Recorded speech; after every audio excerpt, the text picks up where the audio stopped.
The long-running trial of the detained leader of the indigenous people of Biafra, Nnamdi Kanu, has taken another turn as the Federal High Court in Abuja has again given him till November 7 to defend the terrorism charges brought against him by the federal government or lose his right to do so.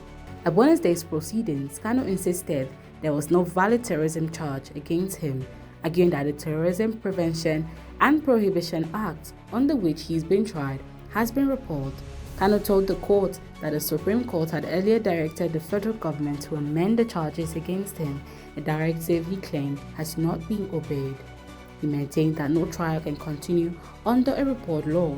Presiding Judge Justice Omotosho reminded him of the need to open his defense, but Kanu stood his ground.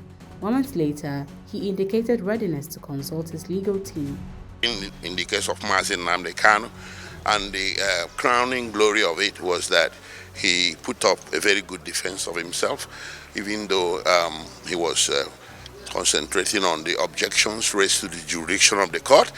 On that note, the court adjourned for further hearing to 7th of November, when the court expects that he will enter his full defense. Well, having said that, I know a lot of people have raised questions and eyebrows about the propriety of Nnamdi Kanu representing himself. It is his decision to make. He has the right under the Constitution to defend himself, and this case being politically charged, I think the idea or the notion that this is a normal criminal case has to be dispensed with. This is a normal criminal case at all.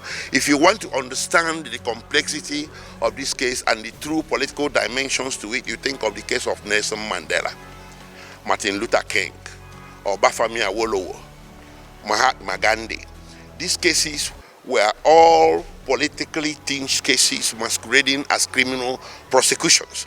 Moments later, he indicated readiness to consult with his legal advisors, Nnaemeka Ejiofor, Aloy Ejimako, and Maxwell Umegborogu, before taking further action. Because, why? The reason is simple. Lawyers are restricted to very narrow wiggle room when they are doing a case, and that narrow wiggle room can be inimical, can be prejudicial to the interest of the client when the case has a political dimension to it. That thing needs to be out there.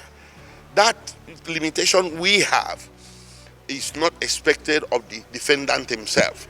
So a lot of times, the defendant himself will make the best defense of his case at that very point in time. Counsel to the federal government, Adegboyega Awomolo-San, urged the court to enforce his previous order for Kanu to either open his defense or forfeit that right.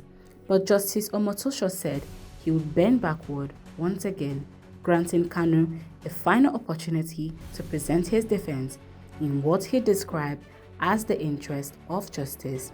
The case has now been adjourned to November 7th, giving the IPOB leader one last chance to defend himself or risk closing his chapter in the terrorism trial that lingered for years. For now, all eyes remain on the Federal High Court as Nigeria awaits whether Nnamdi Kanu will finally open his defense or stand firm on his claim that there is no valid case against him. Reporting for TV Platinum, I am Michelle Chubaza.